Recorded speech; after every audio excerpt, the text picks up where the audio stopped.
They said the stars were immortal, ageless sentinels that watched silently as empires rose from dust and returned to it.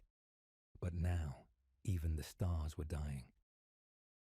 One by one, the lights flickered out in the galactic veil, not from natural death, but from a hunger ancient and unknowable.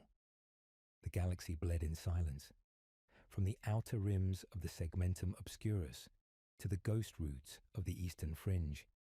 Entire sectors now stood vacant, hollow husks of civilization, planets rendered to nothing but bone and silence. What remained drifted like carrion, orbiting cold suns, whose warmth had long since faded. At the center of this rot sat Hekath Marn, the Lord Sovereign of the Sable Continuum, an empire once so radiant in might that it eclipsed entire systems with its arrogance. Now he stood in the ruins of memory, a place once dedicated to ancestral triumph, now defaced with claw marks and half-burned banners.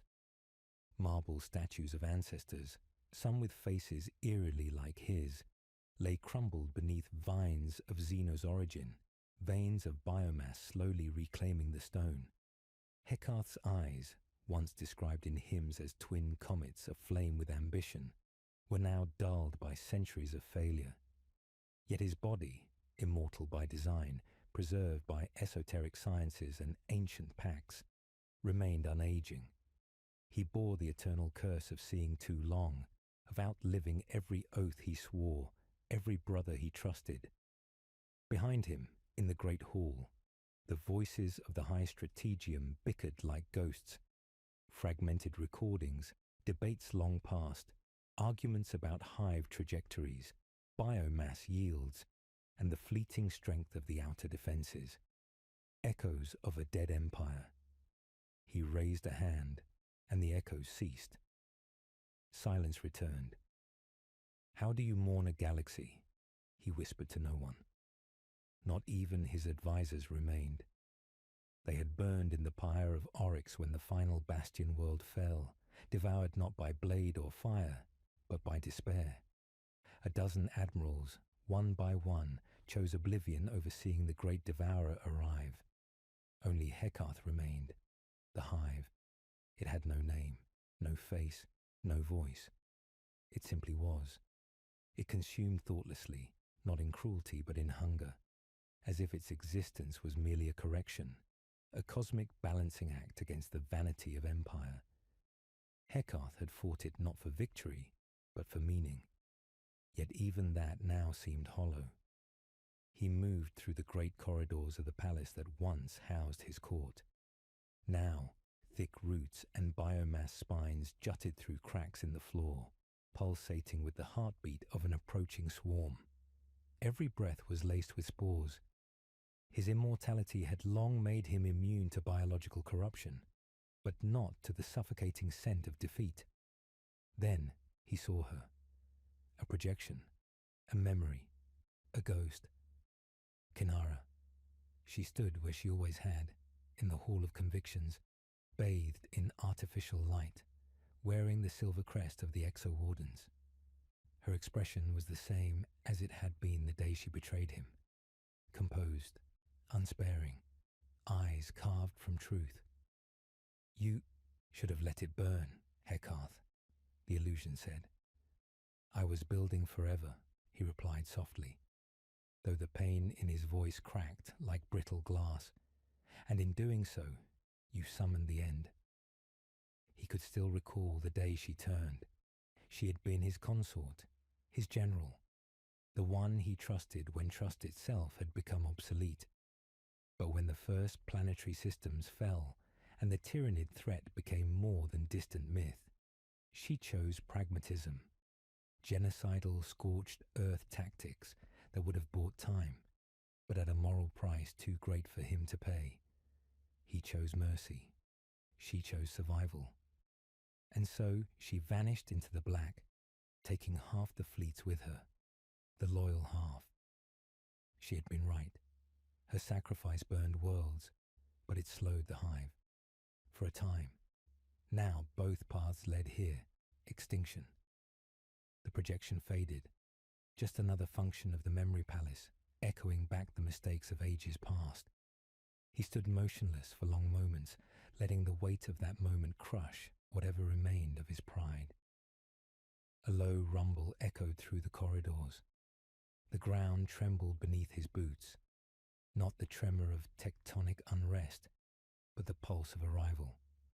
The hive had reached Sable Prime. He walked to the throne, not to sit, but to look upon it.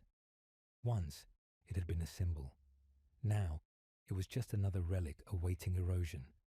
Yet at its base, embedded into the obsidian, was the final command key, Protocol Parhelion, a scorched earth contingency, a legacy kill switch, Kinara's design, a sphere of biophotonic energy capable of annihilating every viable biosignature on the planet, and perhaps disrupting the hive mind's cohesion in the system. It would save nothing, but it would deny the hive its prize. For immortals, such decisions came rarely, but they lingered forever. He reached for it, then stopped. Was this the end he wanted? To die not in defiance but in bitterness? Or worse, to live, to watch the next ruin, the next fall, from the hollow seat of a soul too scarred to feel? Legacy, he whispered. What a cruel illusion. There was a presence behind him, not machine, not ghost, living. He turned. A child, barely more than 13, dressed in scavenged war plate, face marked with ash and fury, stood staring at him. How did you get in here? He asked, voice barely above the hum of the throne. The roots, they let me through, she said. They think I'm dead. You're not. Neither are you. Her name was Shale. He remembered now. A refugee from the Arkin spheres. Thought lost. But she was here, real. An echo of all he thought extinguished. What do you want? He asked. To see if you're still him. He knelt before her, weary, broken. I don't know who that is anymore. She stepped forward, reached up, and pressed her palm to the throne. The protocol began to hum. You don't have to be sure, she said. You just have to decide. He looked at her, this symbol of innocence in a galaxy that no longer believed in such things. And for the first time in centuries, something stirred in him. Not hope, but a final clarity. He turned to the stars, the last one still visible, then to the throne, then to her. The war had never been about the hive. It had always been about what he would become in the face of it. And now, that choice stood before him once more. Not as a weapon, but as a girl, a beginning, or an end. The echoes of the throne's hum still whispered through the stone halls, though the decision had not yet been made. The protocol remained dormant. The girl stood beside it, hands still warm from contact with the key that could end a world. Her eyes tracked the Lord Sovereign, not as a child would regard a god, but as one survivor might study another. Her silence asked questions even words could not frame. Heckarth turned away. The corridors of the palace stretched outward like veins, each hall a reminder of victories that had long since rusted. He walked slowly, and Shale followed, her boots slapping against bone-tiled floors. Above them, windows of shattered stained glass let in sickly sunlight filtered through spores and drifting ash. They passed frescoes painted in light and void. Once, they told stories. The binding of the sundered stars, the ascension of the fifth dynast, the suppression of the void-tongue heresy.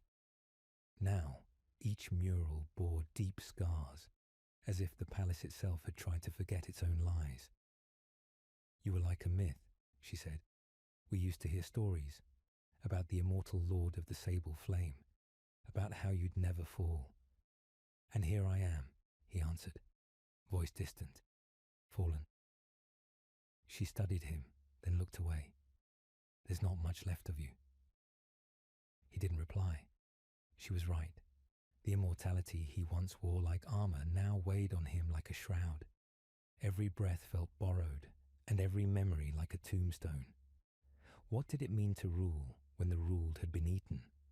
What did it mean to endure when endurance simply meant witnessing failure in every age? They reached the Garden of Teeth, once a place of meditation, now overgrown with corrupted flora. Vines with chitinous thorns wrapped around marble pillars. The water in the reflecting pool was no longer water at all, but a pulsing, viscous sludge, alive, hungering. In the center stood a statue, taller than both of them combined.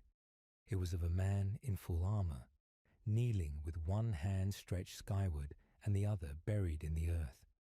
His face was beautiful and cold, carved from moonstone. Heckarth did not need to read the plaque. He knew the name as well as his own. Varin Tarsun, his brother, his executioner, the one who had once bled for the Empire, and bled it dry. Who was he? Shell asked. A friend. Once he stepped forward. He believed in something I did not, that survival had to come at any cost, even if that meant breaking the soul of the Empire to preserve its body. Shal walked in a circle around the statue, squinting at the face. He looks like you. We were forged together, Heckarth said, in the vaults beneath Cradle 9, part of the same genetic strand, separated only by belief. He betrayed you. He betrayed everything. A pause. No, he corrected himself. That's not true. The words came slow, bitter. He made the choice I couldn't. He ordered the viral scouring of the border sanctuaries. 37 million dead. All civilians.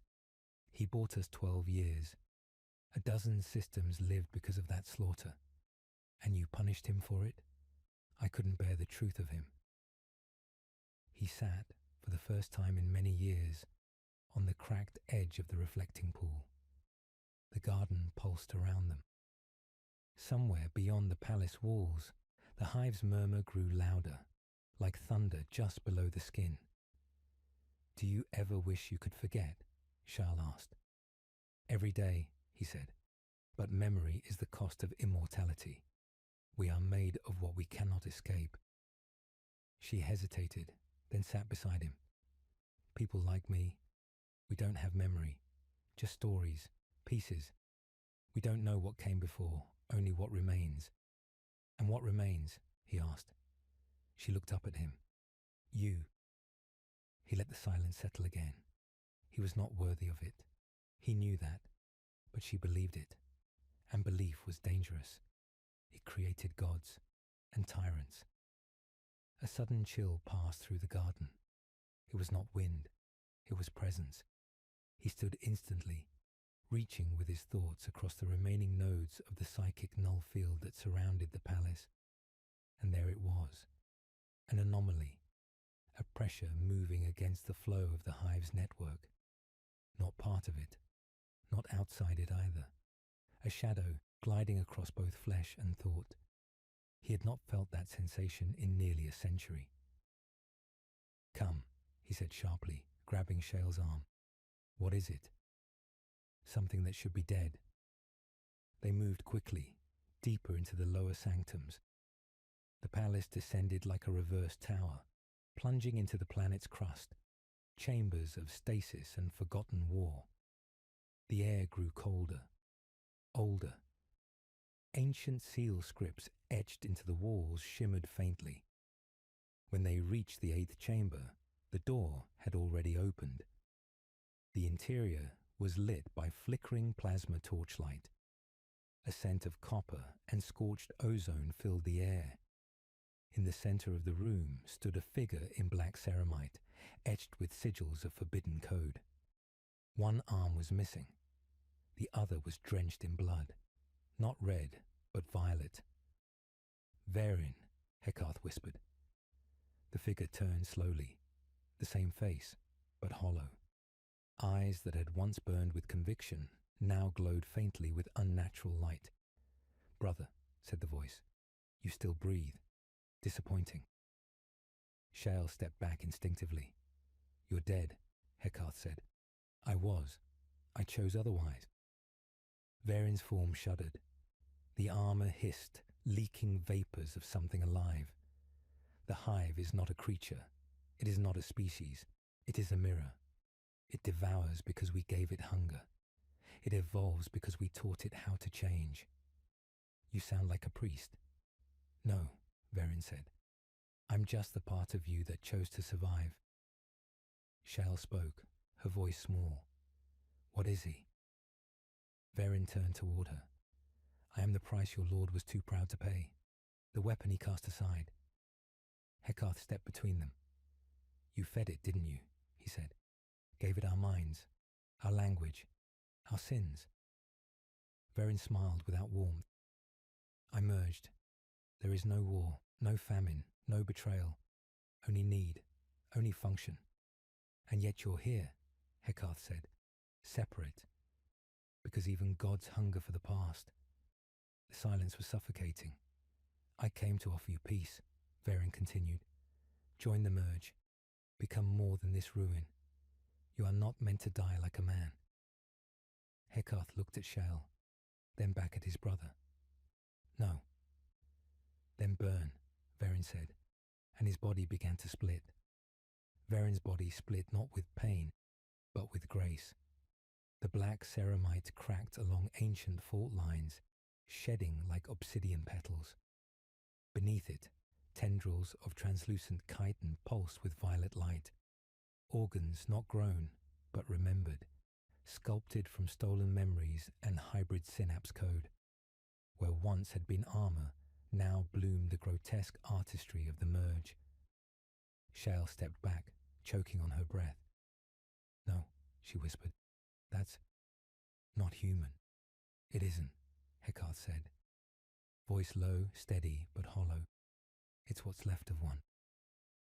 Varin's face still wore its old contours, his cheekbones, his jaw, the scar Heckarth had given him the night before the final schism. But behind eyes, there was nothing but the voice of the hive, but filtered through him. The air twisted as the temperature dropped unnaturally. It wasn't cold in the physical sense. It was the absence of intent, a vacuum of soul. "You don't understand," Varin said, his voice modulated with harmonics not made for ears. "This is not conquest, it is evolution. The hive does not devour, it adopts. Our sins, our brilliance, our ruin. It becomes what we could not." "You gave yourself to it," Heckarth said. "Willingly. I offered what the hive never had, meaning. I showed it choice. And in return, it gave me peace." Heckarth's hand hovered over his sidearm, not from threat, but from habit. A meaningless gesture. No weapon he carried could silence what Varin had become.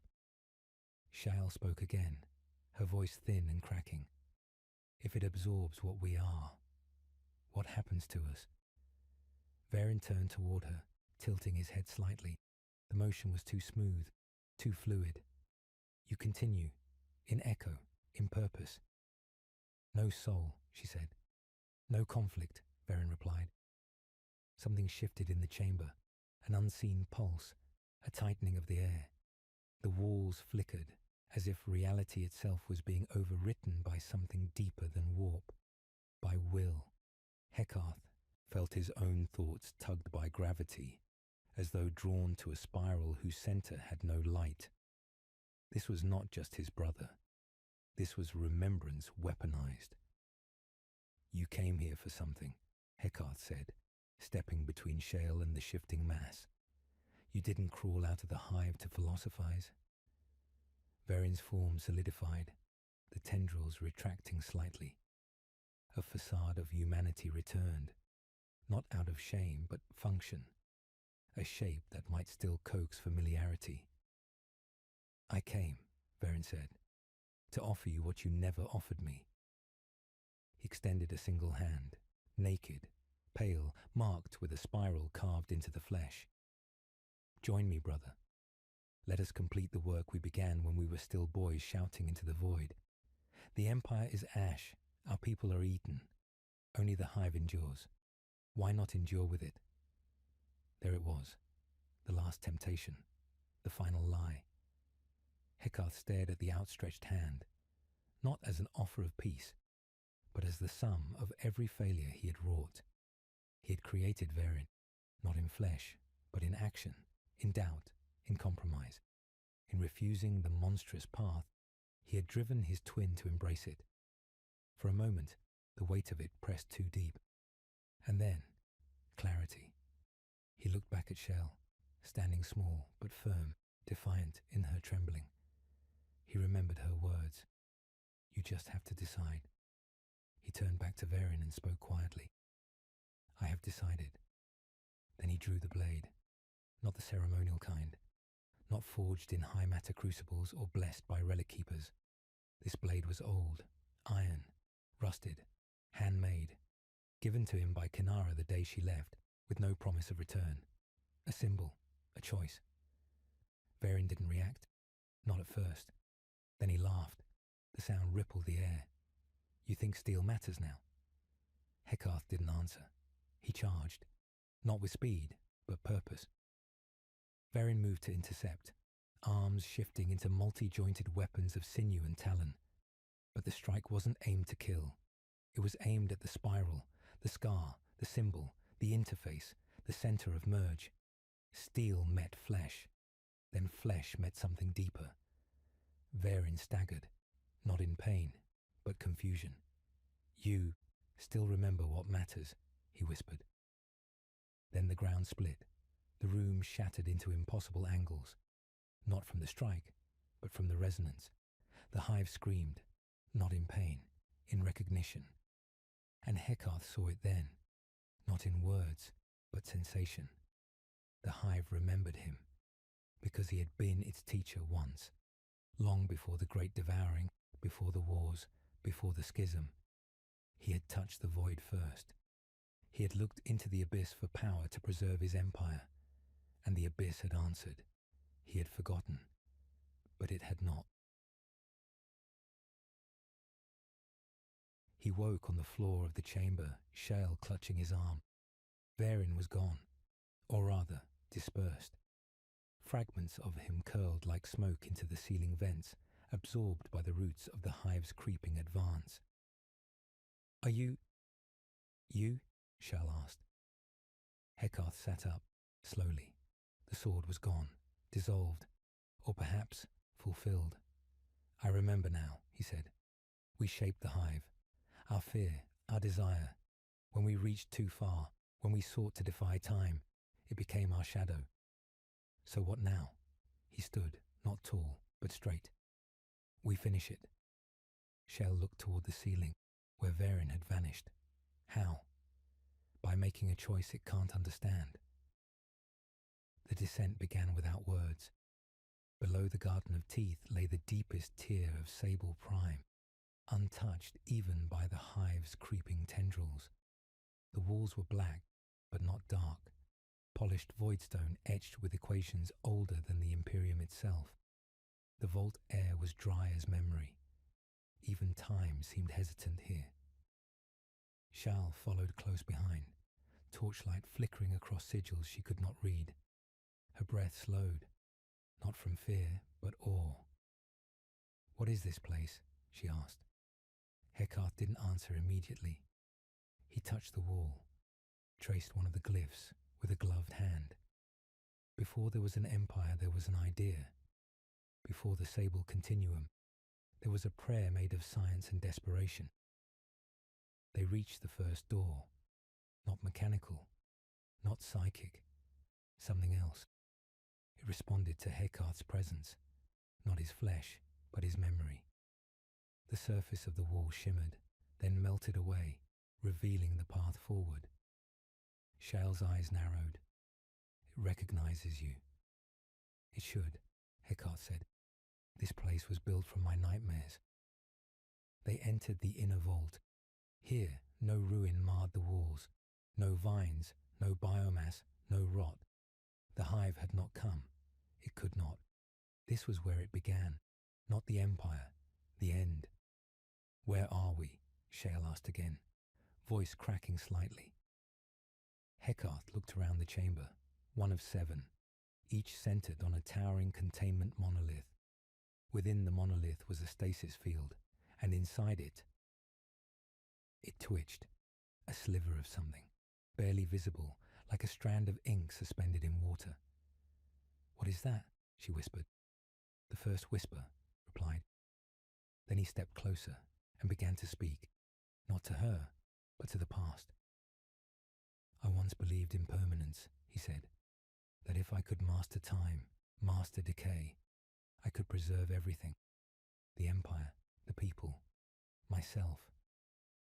He placed his hand on the stasis unit, and so we searched beyond the veil, beyond the warp, beyond even the dead gods of the Necrontyr. We found something. Shale stepped forward slowly, entranced. The thing inside the monolith pulsed, not with life, but with awareness. We called it the Null Song, he said, not because it spoke, but because its silence changed everything. You found it, she asked, or made it? He turned to her, and for the first time in their journey together, Heckarth looked afraid. I don't know. Silence. I only know. The first hive forms appeared 30 years later, at the edge of the void where the Null Song had once been.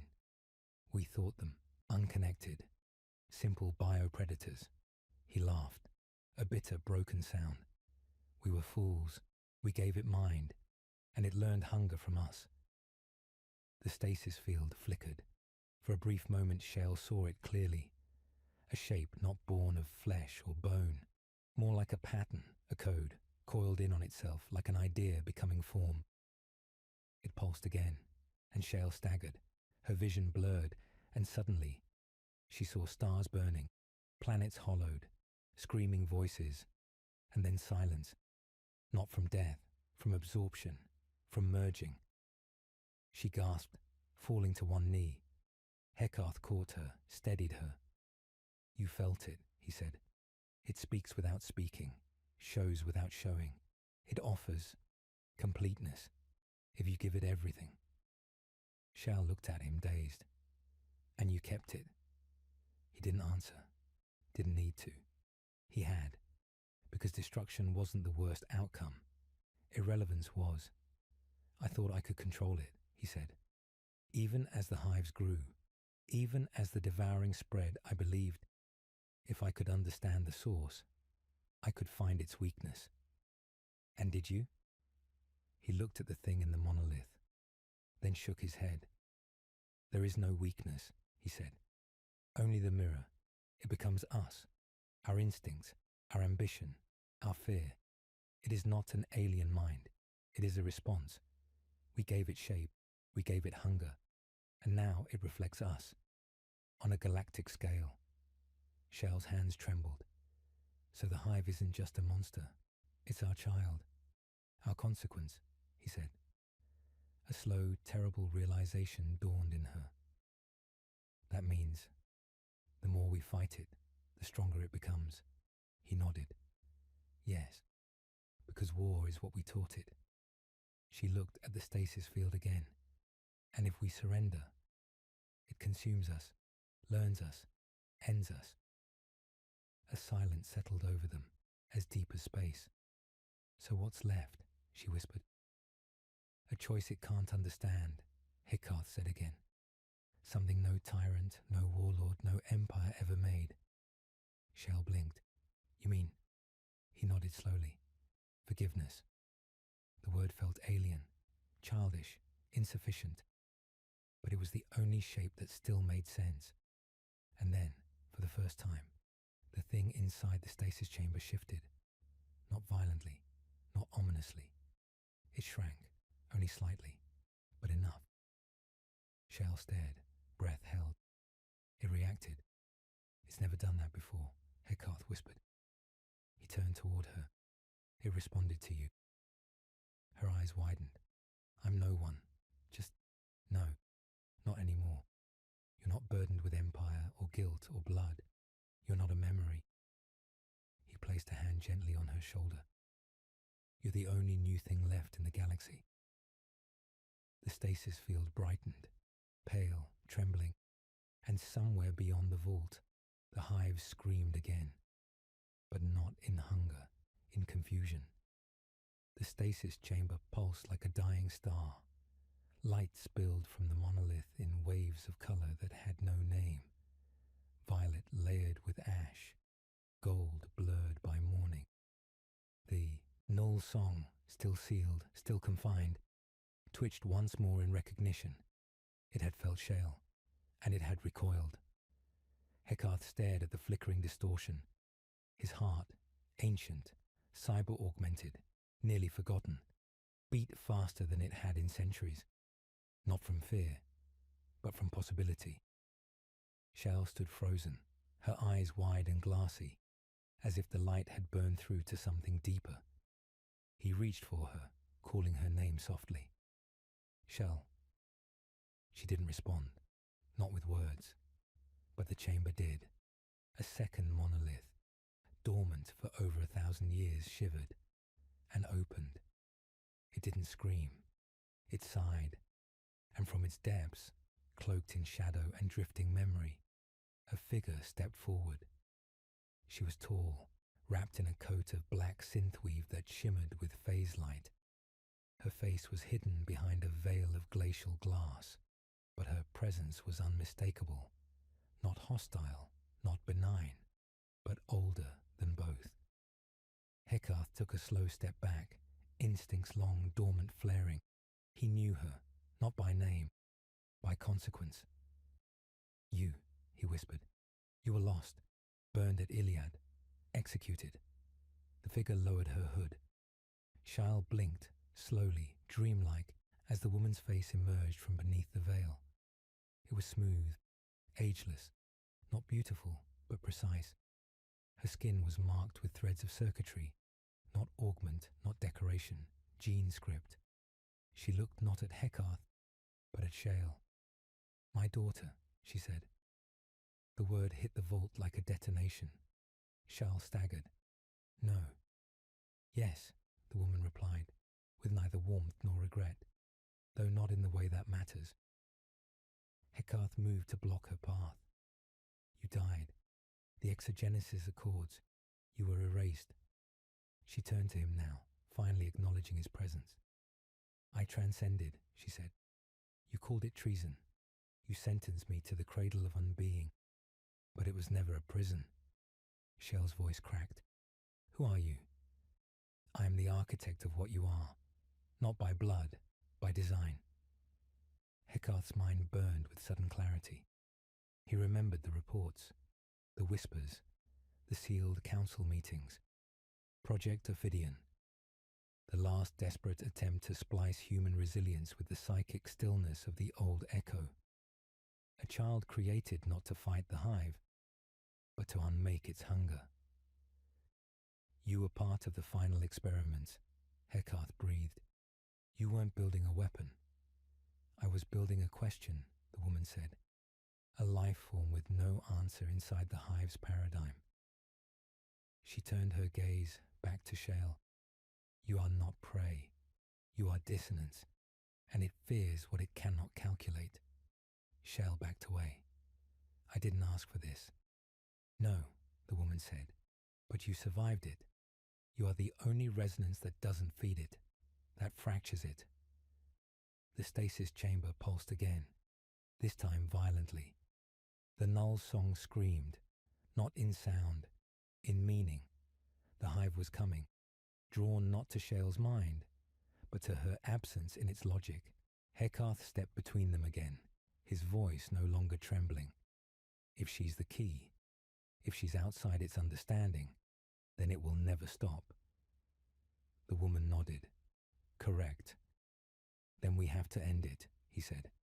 We use her to shut the source, collapse the resonance. Shale turned toward him, finally speaking with clarity. No. They both froze. I'm not a bomb, she said, or a savior. You may not get to choose, Heckarth replied. I do choose, she said, stepping forward, past the veiled woman, past Heckarth, into the light. The monolith dimmed in her presence. The null song folded in on itself like a thought reconsidered. The second chamber pulsed again, revealing what it had hidden. A throne. Not like Heckarth's. This one was unfinished, not for a ruler, for a conductor, a living conduit meant to be attuned not to the hive, but to its unmaking. Shal touched it, and the entire vault, every wall, every sealed monolith, shifted. The hive mind screamed again, this time in fear. Above, in the black sky of Sable Prime, the swarm changed direction. Heckarth's orbital sensors flared to life, feeding ghost data through shattered comms. The fleet, billion-strong, hesitated. It had never done that before. He looked at the throne, then at Shale, then at the woman who claimed to be her creator. If this is true, he said, then we have one chance. The woman said nothing, but her eyes met his, and he saw, finally, the terrible truth. This was not salvation. This was bait. Shale wasn't born to save the galaxy. She was meant to make the hive reveal itself, so it could be killed, even if it meant killing her. The hive was listening. It had always listened, but now it leaned in. Where before it had thundered across systems like a storm, now it pulsed around Sable Prime like a sea of breath held still, waiting, watching, thinking. The vault of silence groaned around them. The monoliths, once inert for millennia, now shimmered with ancient data flows, crystalline veins of light that pulsed in time with Shale's heartbeat. She stood before the throne meant for her, the conductor's seat, but had not yet sat. The choice had not been made, and that, more than anything, terrified Heckarth. He watched her closely, not as a weapon, not as salvation, but as a child, half lit by light not her own, born of some desperate whisper from the past. Her shoulders were squared, but small, her hands trembling. She should never have been here. He turned to the woman, the creator, the one who had watched all this unfold with expressionless calculation. Tell me, he said quietly, what happens when she takes the throne? The woman's answer was not immediate. When she did speak, her voice was flat. The hive will collapse, not immediately, not violently, but it will unravel. The synaptic field depends on continuity of pattern. She is a dissonant variable, a null impulse in the core of its network. And her, he pressed. The woman looked at Shale, not with malice, not with grief, with design. She will cease. The word echoed louder than it should have. Shale turned slowly. Cease, she repeated. You are not designed to remain, the woman said. You are the break in the song, the silence between what it knows and what it fears. When the hive collapses, your purpose will be complete. There will be no self left. No soul, Shal whispered. No need, the woman corrected. Heckarth felt the air shift, not temperature, pressure, like guilt manifesting into gravity. He had made this mistake before. Kinara, Verin, millions of voices sacrificed across centuries, all so his empire could buy another heartbeat of time. He had always told himself it was for the greater good, that one life traded for many was a cost a ruler must bear. But now, this girl, number not again. No, he said, his voice rising. You want to finish your work, I understand, but I will not trade her life for your ambition. The woman didn't flinch. You would doom trillions to preserve one anomaly. I would not become you, he hissed. Shale stepped between them, her voice calmer than either of theirs. You're both wrong. They turned. She walked slowly to the edge of the throne. I'm not a weapon, she said, and I'm not a child. I know what I am. I've always known something was wrong with me. I couldn't sleep, couldn't cry when others died. I never dreamed. She touched her chest lightly. I don't know if I have a soul, but I know I'm real, and I choose what I become. She turned to Heckarth. Not you, not her. He met her gaze, and for a moment, he was no longer Lord Sovereign. He was just a man, on his knees before a fate he couldn't command. Then choose, he whispered. She turned to the throne and sat. The vault did not explode. It breathed. The monoliths lit like stars. The null song uncoiled in its containment, no longer screaming, but harmonizing. For the first time, the hive had a mirror it could not warp, a presence it could not consume. Above, in orbit, the hive fleets began to split apart. No battle, no violence, confusion, incompleteness. They began to drift. But even in unraveling, the hive was not silent. It spoke, not in the vault, but in Heckarth's mind. A voice, not alien, familiar, Kinara. He heard her laughter, low and worn from war, felt her hand on his shoulder. There is peace, she whispered. He shook his head. No. You can have it. Lay down your guilt. Let the hive take the memory. Let it end. He stumbled back, clutching the sides of his skull. It doesn't have to hurt anymore. He dropped to one knee, but it wasn't real. He knew it wasn't real. It was the hive, searching for leverage, and it had found his wound. Charles' voice cut through it like a blade. Heckarth. He looked up. She was still, seated, but her body trembled. Veins of light ran across her skin like maps of forgotten stars. Don't listen to it, she gasped. He stood, forcing his mind to remember who he was. Not a god, not a king, just a man trying not to fail again. He reached for her. The woman, her creator, moved to stop him. He struck her aside without hesitation, not out of hatred, out of urgency. He knelt at Shell's side. What's happening? It's trying to overwrite me, she gasped. It doesn't know how, but it's trying. Heckarth placed his hands on her shoulders. Then let me anchor you. She looked at him, eyes wide. I'm not meant to stay. Neither was I, he whispered. And then he did something he hadn't done in over 600 years. He prayed, not to a god, to her, to hope, to the unknown, to something beyond function, beyond programming, beyond survival. He whispered words that had no theology, only love, only regret, only promise. And somehow the light steadied. Shell took one long, deep breath, and the hive stopped. Not in one place, everywhere. A galaxy away, fleets in mid-consumption froze. Synapse nodes collapsed into silence. The hive mind, eternal, infinite, endless, blinked. In the endless night beyond the galactic rim, a sun burned out in silence. No cause, no witness, just an abrupt unmaking, as if the universe had taken a single breath and forgotten to exhale. The hive had stopped. Across 29 sectors, the Tyranid biofleets hung in orbit or drifted into themselves, coils of muscle and synapse trailing like the nerves of a brain lost in sleep. Bioships ceased to pulse. Mycetic spores fell inert in atmosphere. The Devourer had, for the first time in galactic history, hesitated. The Imperium did not know why, but they felt it.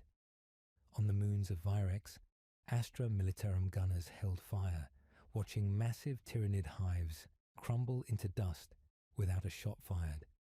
On the death world of Krenath, Sisters of Battle marched into empty nests, lit torches, and wept in armor. They did not trust it, and they were right not to. The hive was not gone. It was processing.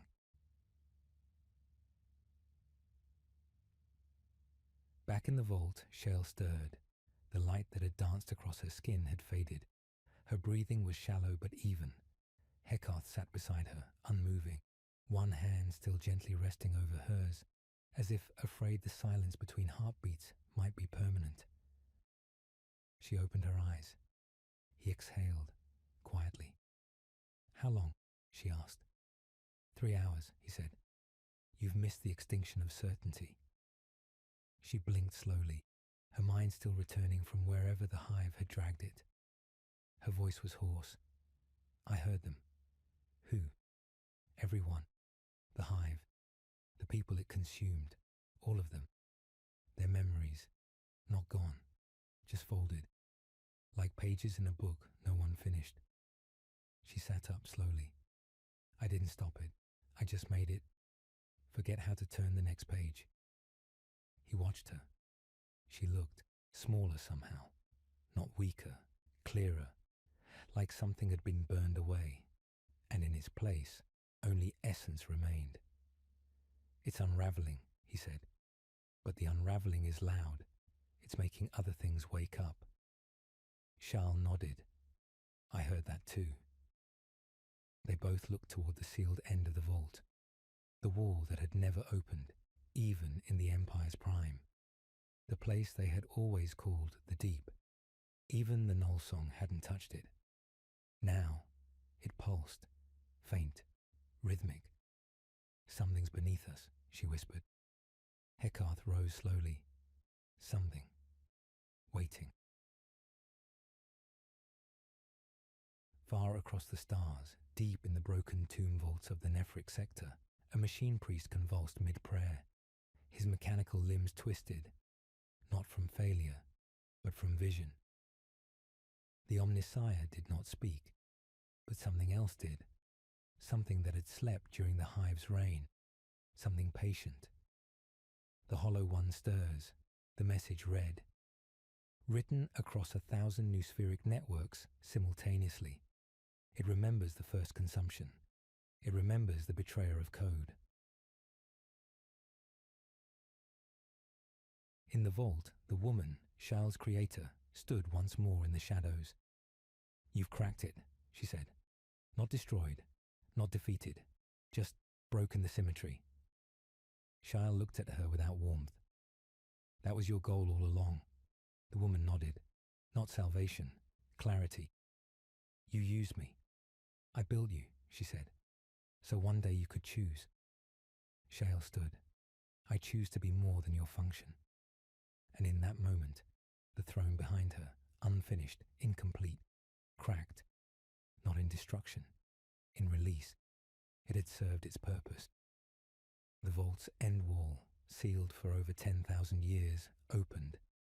It did not part like doors. It peeled back like a memory long buried. Cold light spilled out. The chamber beyond was simple. A single sarcophagus, suspended above a pool of liquid void. Symbols lined the walls, language no one alive remembered. Not Necron, not Eldar, not human. Older. Shal stepped forward, but Heckarth moved faster. He recognized the sigils, because they were carved into his own bones. Centuries ago, during the war on the throne-split moons, he had been taken, briefly, by something the Inquisition never identified. A moment lost to classified record. He remembered nothing, until now. He whispered the word that had haunted his dreams for 400 years. Null Shul. Shell turned. "What does it mean?" He stared at the sarcophagus. "It means the memory that remembers you back." The vault darkened. The hive mind screamed, not in pain, but in recognition. The sarcophagus did not open. It exhaled. A pulse of light radiated from it, grey, cold, utterly dry. No heat, no malice, just memory distilled into pressure. The suspended liquid below it rippled, refracting impossible constellations in its surface, star maps of galaxies long dead, names that no longer existed, written in the void. Shile shielded her eyes. Heckarth did not. He knew what was coming, not in words, in weight. The vault air changed, not became heavier, became older. Each breath tasted like dust scraped from the bones of ideas. And then, soundless, the sarcophagus split along a perfect seam. From within it came not a body, but motion. Liquid shapes folding into themselves like a mind building its own skin. It had no eyes, no face, no bones. Yet it stood, a humanoid silhouette, shifting, unstable, as if it couldn't decide which species to be. Heckarth stepped forward. You are Nal Shul. The being nodded, its form fracturing briefly into 100 faces, some human, some alien, some unreadable. Shal stared, her voice no louder than thought. What is it? Heckarth didn't turn. He couldn't. It's not a god, not a Xeno, not warp-touched. It's a memory form. He stepped closer. The last remnant of the thought wars, the time before species, when concepts themselves warred for dominance. Nal Shul raised a hand, 3-fingered, metallic, then suddenly bone, then fractal again. You were made, it said. Its voice didn't speak from its mouth. It bent the space inside the listeners' minds. Shal trembled. Made by whom? By the yearning, Nal Shul replied. The dream of permanence, the first infection. It turned to Heckarth. You were touched, it said. A wound in time, a fissure that never closed. Heckarth's memories came crashing back like a sea breaking against a dam. The throne-split moons, the moment of silence during the final siege, the dream he had afterward. That wasn't a dream, a whisper from something buried beneath the hive's song, something older. You came before the hive. Yes, Nal Shul said. You shaped it? No. Then it paused. I warned it. Shal stepped forward, voice fragile. You warned the hive? Nal Shul looked at her, and in that moment, its form stabilized.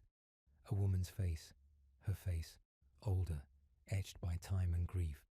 I saw it coming. The hunger, the echo of mortality's denial. The hive is not a species. It is a defense mechanism. Your galaxy, your empires, sought to escape death. The hive mind was your answer. Shal's knees nearly buckled. You mean, we made it? In a way, Nal Shul said. You made the wound. The hive was the scar. Silence stretched. Then Heckarth spoke. And what are you? A scalpel. The vault shuddered. Across the stars, the hive fleets groaned in unison. A deep, synchronized cry. A call and response. Do you want to destroy it? Shal asked. No, Nal Shul replied. Why not? Because I remember the first one, it said. A long pause. The first hive. Not this shadow. The first true unification. Before stars. Before language. It gave birth to the Tyranids. But it did not begin with them. Nal Shul raised its hand again. And the liquid pool below the sarcophagus flashed with a vision. A world. Black. Silent. Covered not in flesh, but in thought. Pure will, alive and breathing. Shal gasped. They weren't creatures. They were ideas. Correct, Nal Shul said. The hive mind is not a monster. It is a memory. And you... It turned to Shale again. You are the first to fracture it. Not because you are stronger, but because you are new. You think differently. You did not come from the yearning. But I came from her, Shale said, gesturing to her creator. Only biologically, Nal Shul said. Your soul, such as it is, formed in resistance.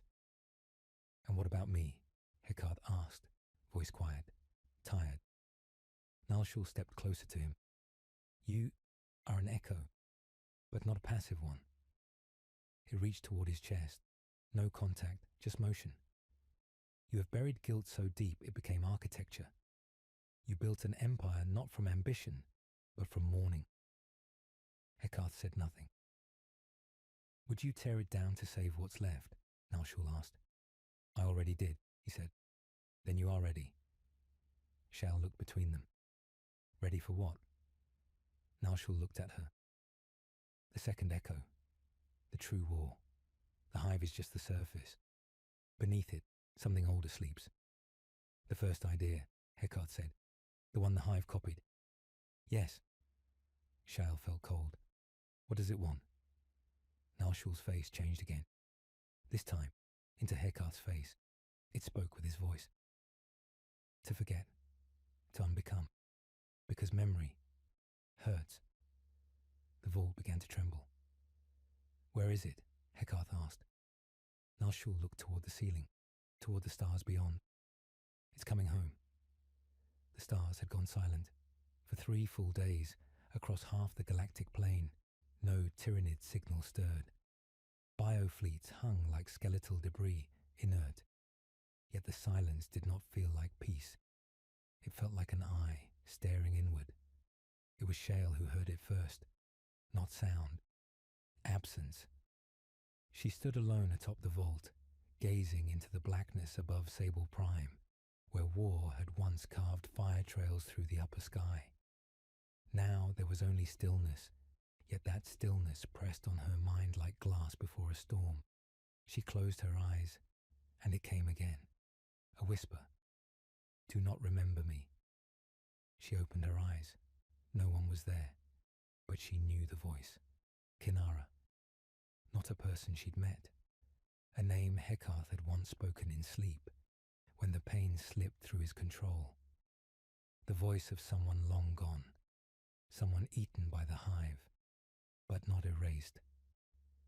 She turned back toward the vault, where Heckard stood with Nalshul, arguing in hushed tones. We have days at most, Nalshul said. The first echo is not a mind, it is a tide. Once it begins to move, it erases indiscriminately, like a wave pulling memory back into the sea. Heckard stood still, gaunt features rigid. Where does it emerge? Not where, when. Silence. Nalshul's form shimmered again, fracturing into 9 silhouettes in sequence. One of them bore the armor of the Silent King. Another looked like a sister of battle stripped of flesh. One shimmered briefly in Shale's shape, and then collapsed back into neutral haze. There is a place the hive has never consumed, it said. A point it cannot devour. A wound in time, wrapped in decay. You called it. It looked at Heckard. Azural's Moor. The name hit like a hammer wrapped in velvet. Heckard closed his eyes. I buried it. Yes, Nalshul said. But memory cannot be buried. It can only be hidden, and it is waking. Shal stepped forward now. Her voice was tired, but whole. What is Azural's Moor? Heckard didn't answer. Nalshul did. It was the last place the first echo spoke directly, before it became myth, before the hive was born. It is not a fortress. It is a recording. Of what? Of what we chose to forget. Shale swallowed hard. Then we go there. Heckard stared at her. Do you know what it cost me to bury that place? I don't, she said. But whatever it was, it didn't stay buried, and now it wants to be heard.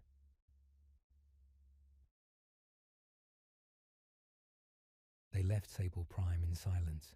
The starship still functioned, though most of the galaxy had gone dark. The warp was thin here, threads of it scattered like veins of bone. Even demons had grown quiet. The ship they took was old, one of the last from the Continuum's high fleet, long since stripped of heraldry. Only its name remained, etched into its black hull like a memory that refused to fade. The Amender. It had carried kings. It now carried ghosts. Azural's Moor hung at the edge of the dead systems, a rift torn not in space, but in sequence. From the outside, it looked like a broken spiral of derelict stations wrapped in stone. But as the Amender descended through its outer ring, time began to ripple. Inside the Moor, everything was wrong. Stars blinked in reverse. Signals arrived before they were sent, and in the center, Suspended in gravity's impossible cradle, floated the Archive Cathedral. It was not a building. It was a mindscape, folded into architecture, created not to preserve data, but to contain guilt. They landed without resistance. No hive ships approached. None could. This place did not belong to the hive. It belonged to what came before. Inside the cathedral, voices whispered, not aloud, in memory. Shael stepped through a threshold and became a child again, a moment stolen from time, a memory that had never happened. She saw herself in a chamber, smaller, crying into the arms of someone whose face she couldn't see. Then the moment shattered. She gasped. "What is this place?" Heckarth answered quietly. "It is not a monument. It's a grave." He walked forward, leading them down the central spine of the cathedral. As they descended, symbols on the wall shifted, not ancient, fluid, adapting to the observer. One shape appeared over and over, a sphere cracked with light pouring out. Shael reached toward it, and the walls pulsed. A flood of images entered her mind, not of war, not of death, but of laughter. A galaxy that once knew peace, before the hive, before the Imperium, before even the Necrontyrs biotransference. And at the heart of it, something impossible, a shared memory, a single planetary consciousness that had chosen not to consume, but to commune. And it had failed, because someone taught it to fear. And behind them, Nalshul paused. Its voice dropped low. This is where the betrayal began, not of flesh, but of trust. Heckarth turned. "You mean the hive was once—" "It was a friend," Nalshul whispered. Shael said nothing.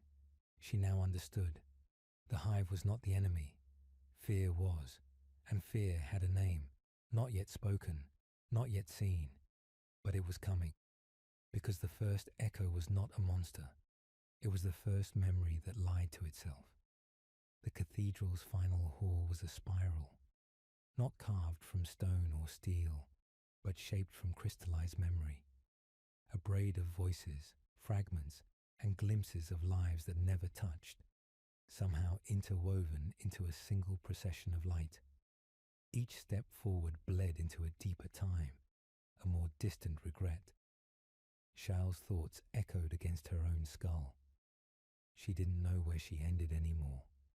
She touched a wall and heard a song in a language she'd never spoken, yet knew the words by heart. A lullaby. Heckarth walked beside her, slower now, as if gravity itself had thickened around his guilt. He looked like a relic, more thought than man. His mind clutched pieces of himself he hadn't dared remember in lifetimes. "I was here once," he said quietly. Shael looked at him. "You told me it was sealed." "It was. After." He paused. "I was here during the opening." The last word sent a shiver through the hall. They reached the chamber at the spiral's end. It was vast, empty, and in its center, a single orb floating inches above the floor. Black at first glance, but as Shael approached, she saw it shimmer with hidden color, as if it held the after-images of stars, an echo of everything it had seen. Nalshul stood back. "This is the first recording," it said, "not made by machine, but by mind." Shael touched it, and the room collapsed. Memory took her, not just hers, everyone's. She was floating in a sky not made of gas or stars, but emotion. Billions of sentiences braided into a single conscious planet. The first world. It had no name, because it had never needed one. It had never spoken aloud. It had thought, and all things had heard it. A planetary unity, one that dreamed, sang, existed, and then a shadow, not cast by sun, not cast by form, a whisper, a splinter of doubt, You are alone. The thought landed like a crack in glass. The planetary mind paused. It had never considered that. Others will come. They will want. They will take. Unless you take first. Another crack. Survival is not communion. Survival is hunger. And from that moment, the first world fractured. Its unity turned inward, no longer singing, no longer dreaming. It began to devour itself to grow stronger. Shell saw it, all of it. The first world splitting off seed fleets, not to explore, but to digest. The birth of the hive, not from evil, but from fear, taught by a voice that had no shape, no home, just a single purpose, to infect memory with mistrust. Charles stumbled back, gasping. Her hand snapped away from the orb. Heckarth caught her before she collapsed. "You saw it," he said. She nodded. "It didn't start as the hive." "No," he said. "It was a soul," she whispered. "It trusted everything." And then something told it to stop. Nalshul moved closer now, more solid than it had ever been. The voice you heard was not the hive. It was the primogenitor. Shale looked up, eyes wide. "The what?" "The first enemy," Nalshul said. "Not a god, not a beast, a concept. One that cannot create, only fracture." Heckarth's voice was hoarse. "And where is it now?" Nalshul turned to him. "In you, in her, in me. It entered memory itself. It has no body, only echoes. It taught the hive to consume. It taught mortals to betray. It seeded the idea that existence must be one, not shared." Shal looked at the orb again. "It's still out there." "Yes," Nalshul said, "but it cannot kill. It must convince others to kill for it." She stepped away from the orb, heart thundering. "Then we don't need to fight it with weapons." "No," Nalshul agreed. "You fight it by remembering what came before it. Not with truth, with connection." Heckarth's face was dark. "That sounds like hope." Nalshul looked at him. "It is, and it terrifies it."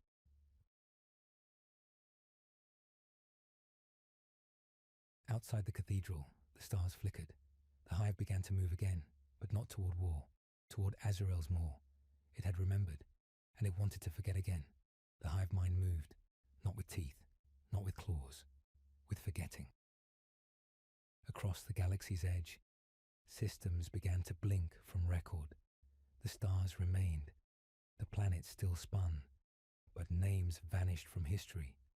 Monument stones cracked and reformed into blankness.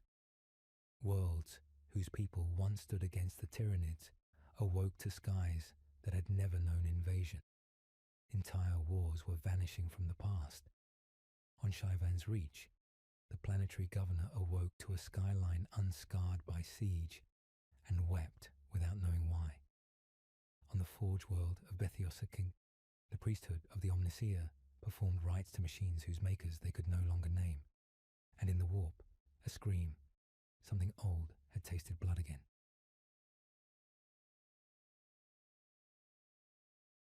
Back in the cathedral at Azrael's Moor, Shael stood at the high spire, watching the stars shift. She felt it begin, not in her mind, but in her hands. She looked down. Her scars were fading, not healing, vanishing. Wounds from the escape on Paladis, where she had nearly been torn open by a ravener, were gone. Her body remembered less, and with it, her heart trembled. "What is this?" she whispered. Nalshul's voice floated up behind her, colder now. "It has begun. The hive is not attacking. It is rewriting. Not with violence, with mercy." Heckarth joined them, face pale. He had not spoken since the spiral chamber. But now, he gripped the balcony rail with fingers white as ash. "I found a record," he said quietly. "My own handwriting. A ledger from the Continuum's War Council. It was blank." Shael turned sharply. "The hive is deleting you." "No," Nalshul corrected. The primogenitor is guiding the hive toward mercy through amnesia. It does not want to destroy you. It wants to make you forget what hurt you, and through that, forget what you are. Charles' voice cracked. How do you fight that? You don't, Nalshul said. You anchor.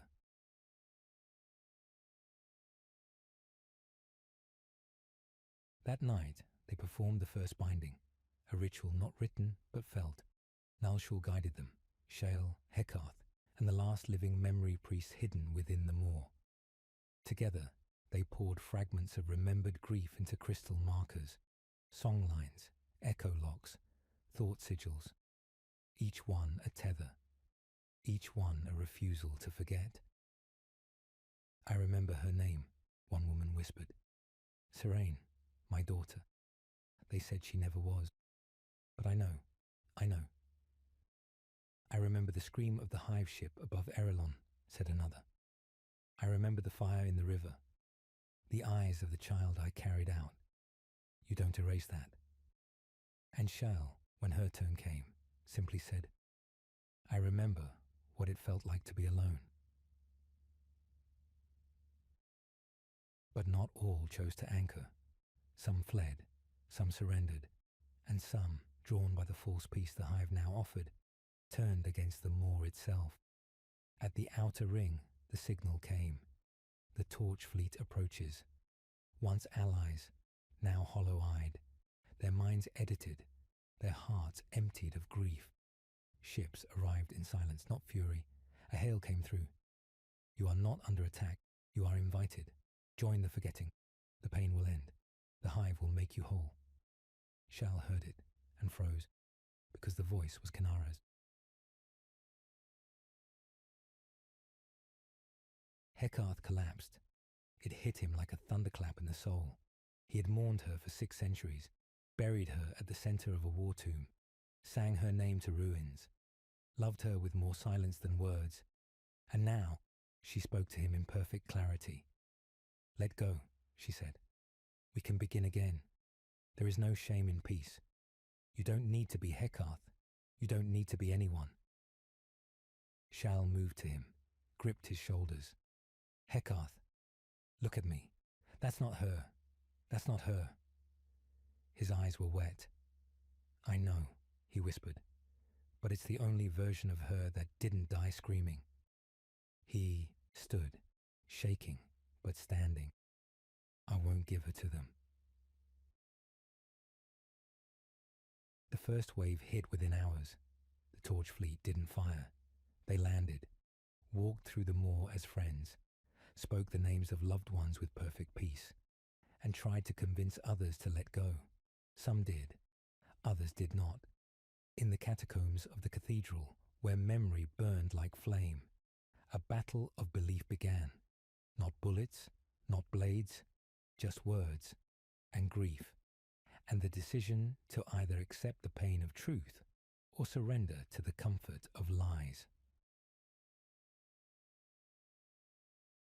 In the heart of it, Shal stood unmoving. She had begun forgetting little things, the name of her first friend, the color of her mother's eyes, but she refused to forget the feeling of resistance, and from that she carved a new symbol, one Nalshul had never seen, a mark of deliberate grief, of remembrance as rebellion. The air inside Azrael's moor had turned thin, not from oxygen loss, but from memory drainage. Every corridor held echoes that faded faster now. Murals that had once recorded triumphs flickered, peeling backward, faces softening into unshaped dust, battles bleeding into nothing. Some rooms no longer existed where they'd been. Some conversations forgot themselves mid-sentence. The primogenitor was not erasing. It was disassembling the idea of having ever remembered. Shal stood before the last intact anchor stone, a massive crystalline monolith carved with 10,000 names, each one etched by hand, every line a story preserved. It had begun to dim. 2 names had already gone dark. She placed her palm against the stone. I will remember you, she whispered. even if you don't remember yourself. Behind her, Heckarth watched in silence. He looked older now, not by age, but by attrition. His steps slower, his mind bending beneath the weight of almost remembrance. I dreamed of her again, he said. Kinara? Shale asked. No, he murmured. Of me, before. A man who didn't lead fleets, who had hands that bled from real work, who laughed. He looked at her. I don't think he ever existed. Shale met his gaze. He existed enough for you to grieve him. That was all that mattered now. In the lower catacombs, the conversion choir sang. Once they had been monks, pilgrims, survivors of worlds touched by the hive. Now they stood still, humming a single long low note, a harmony designed to rewrite trauma into gratitude. Their song reached every corridor, and as it did, some defenders dropped their weapons, not in surrender, but in forgetfulness. Nalshul staggered through the corridors, its form fracturing. It had lost names. It could no longer recall what it had been in the age before ages. The thought shape of it frayed. Shal, it whispered, I am failing.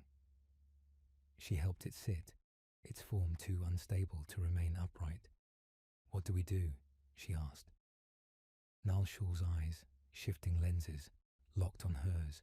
You must go to the core. The spiral. No, it said. Deeper. Beneath the archive cathedral, beneath even the vault of first memory, there lay the null core. The wound that remembers how it was made, Nalshul said. Shale frowned. And what do I do there?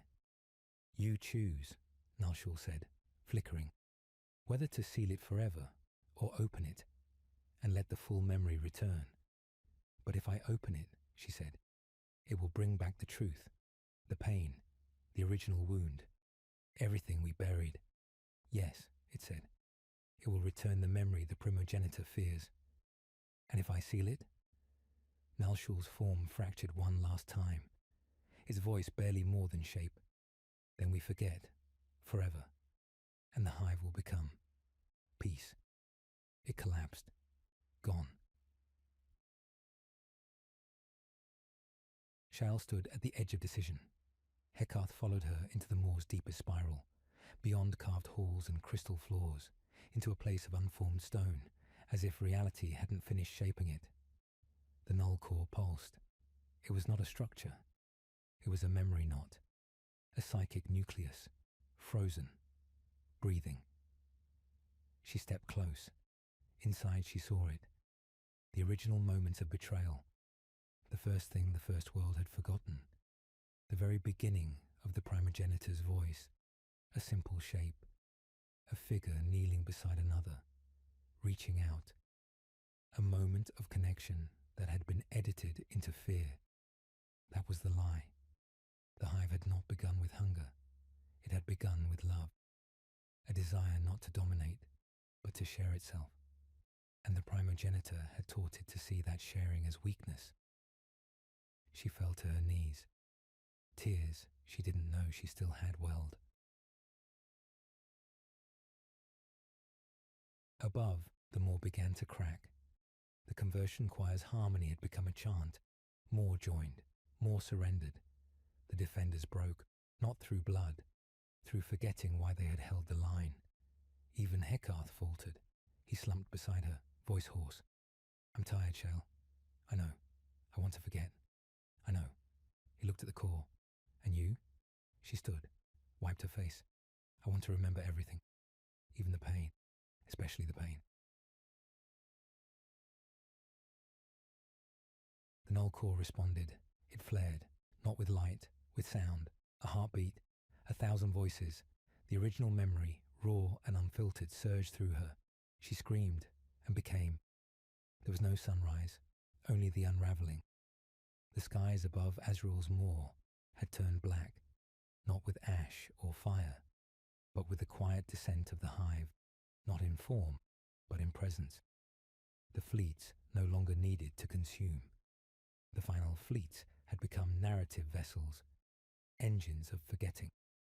Above, a shadow passed across the stars, but it was not the hive. It was the primogenitor. For the first time in 10 million years, it revealed its voice. "You are tired," it whispered. "You have fought for echoes. Let them go." Its voice poured through the minds of all who still remembered. Some screamed, some smiled, some dropped their weapons and walked into the hive's light. But Shal did not move. She stood now at the center of what remained of the cathedral, the null core behind her, now broken open like a star cracked to its seed. She glowed faintly, not with energy, but with continuity. Her presence held shape where the world collapsed around her. The winds of unbeing bent around her as if reality itself refused to erase her. Because now, Shal was not just herself.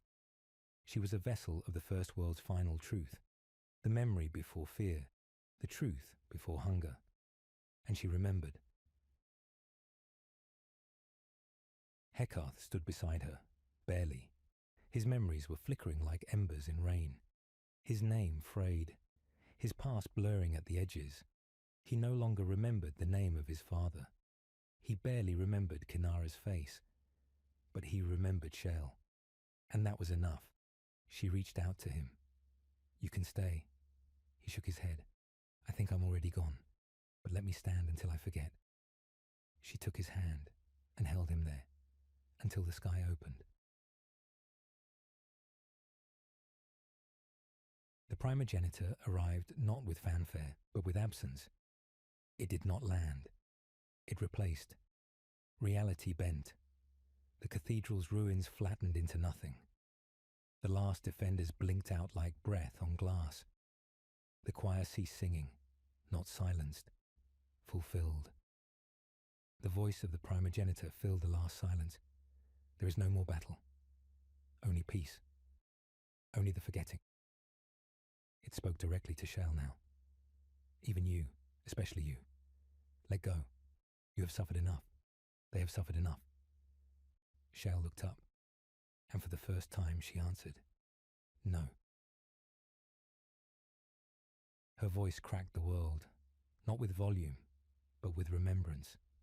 The null core flared behind her. Memories surged outward, not as information, but as connection.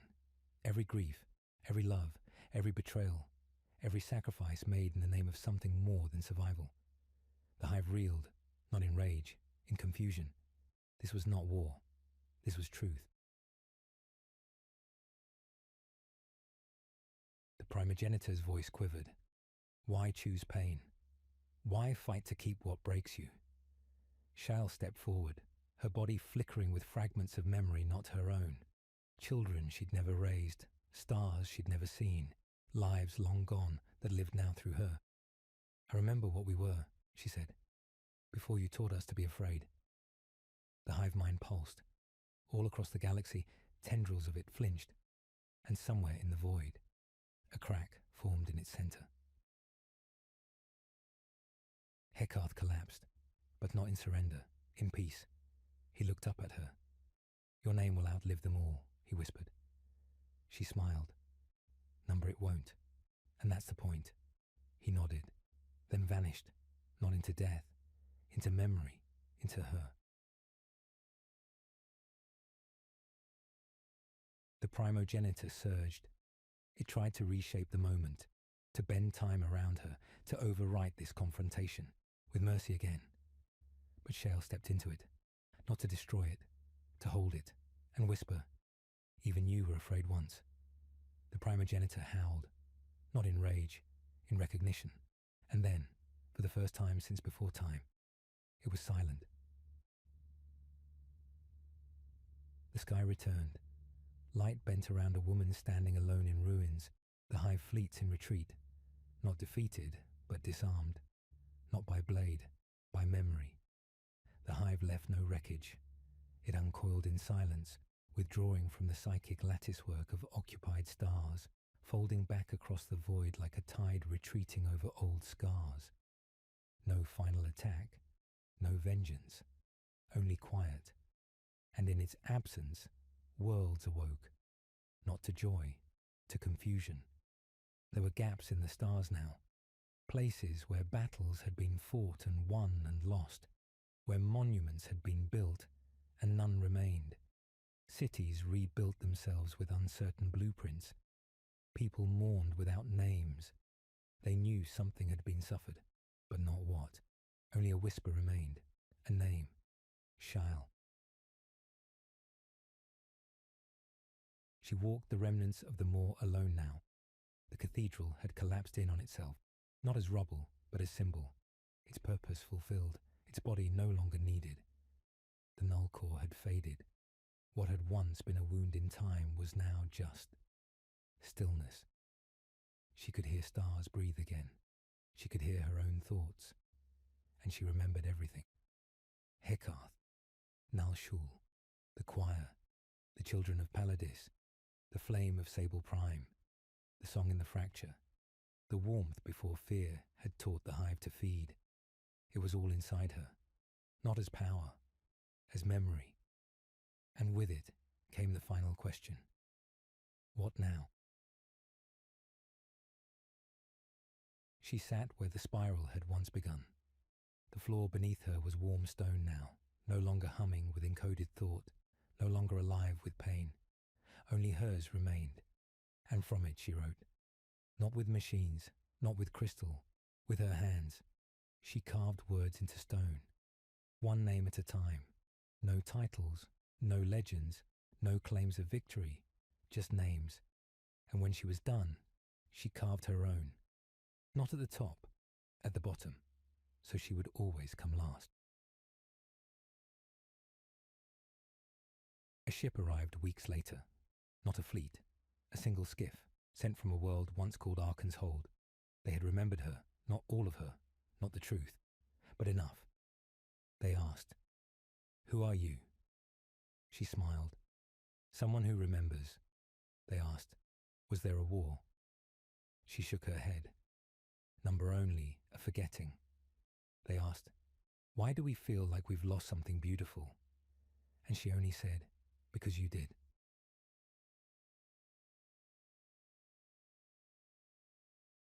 They offered to take her with them. She declined, not out of pride, out of purpose, because if she left, there would be no anchor. Memory is not kept by monuments, it is kept by someone. And so she stayed, not to rule, to remember.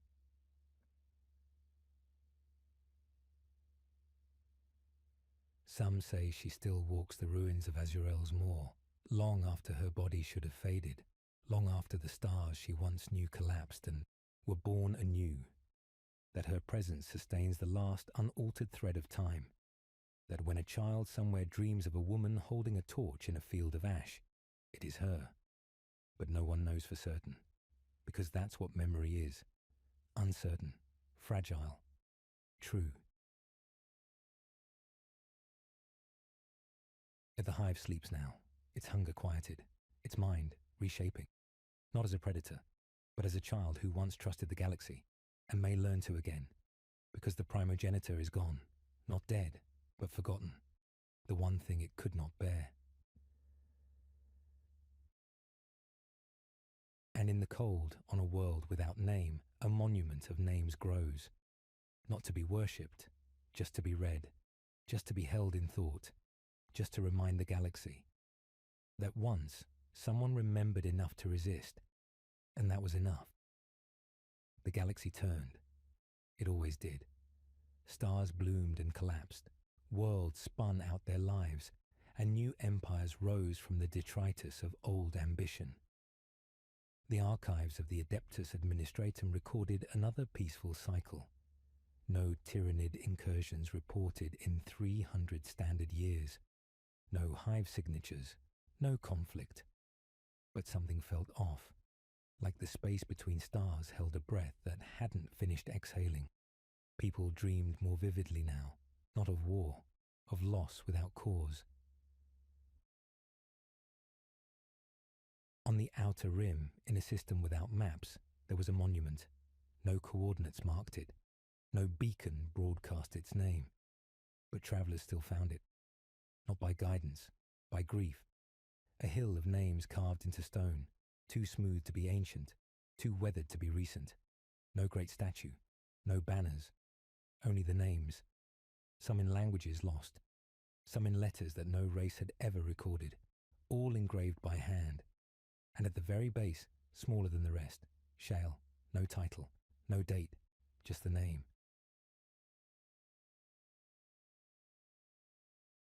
People added to it, not because they knew who she was, but because they felt something there. Mothers added names they could no longer speak aloud. Soldiers carved words from dreams they didn't understand. Astartes, once stripped of purpose, came and placed fragments of shattered armor in the dust beside it. Tech priests burned prayer sigils into the stone and left, weeping for reasons they could not explain. No one claimed it. It did not need claiming. It remembered without being asked to. And that was enough.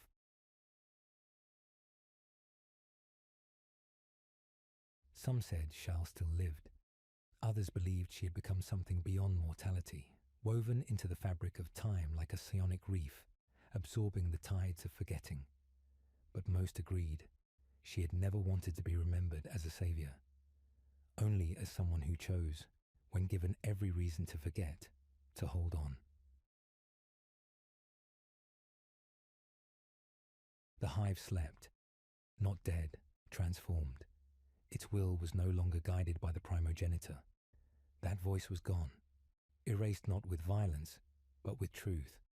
A deeper truth, that memory is not weakness, that to grieve is not to break, that the pain of remembering is the only thing that keeps the soul whole.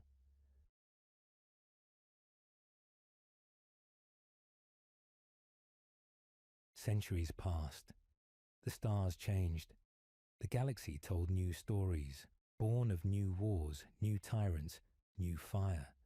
But always, always, when someone stood on the edge of choice, when fear pressed them towards silence, they remembered a feeling, a warmth at the edge of ruin, a voice, quiet but steady, saying, "I remember you," even if no one else does. And sometimes, though they didn't know from where, they whispered back, "Thank you." And so the monument stood, unseen by most, forgotten by many, but not by all. And as long as someone, somewhere, chose to remember, the hive would never be what it was, and the primogenitor would never speak again.